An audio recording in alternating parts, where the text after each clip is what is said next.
Hey guys, welcome to my channel. I wanted to share something with you that I figured out. I haven't seen any videos on YouTube about this yet. So I like to make collages like this for like vintage photos, and then I can just print them out and either, well, usually fussy cut them or tear them out to add to my junk journals. So sometimes though, the images like this one here and this one both had a white background before.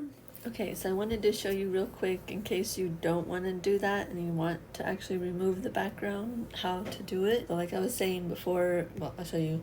You have to create a duplicate first of your image. I'm just doing a very simple one for the video. You just click up here, click on freehand, and then you would just trace around the image. Meet back in the middle or at the beginning, and then you would click on the image again, click mask, and then the image here that it created, you merge those two, and then you get rid of the other one. I mean, you remove the background. Of course, you would have to clean it up unless you do a better job than I do. Some people can trace really well. That's how you would do it. But yeah, I just wanted to show you real quick how to do it this way in case you don't want to do it the other way, like I showed you on adding the digital paper behind it.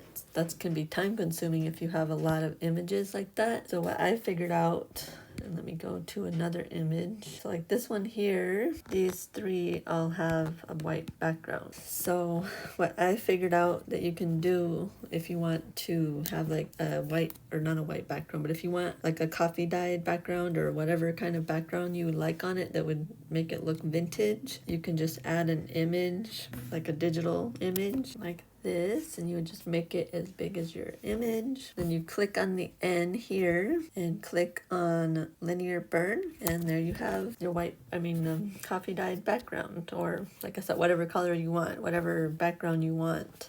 And then you would just print it out or save it, print it out, and cut it out and add it to your junk journals. So I hope you enjoyed that video. I hope that was helpful tip for you, and if that helps create collages better in Procreate. If you like to use Procreate like I do, like I use Procreate for everything. I love it. And for junk journaling, it's really very, very useful. But yeah, so I hope you enjoyed that, and I hope it was helpful. You know, if you have any questions on anything I showed you, please leave a comment down below and I'll be glad to answer it. Happy collaging and happy crafting, and I hope you enjoy the rest of your day, and I will see you in my next video. Okay, bye.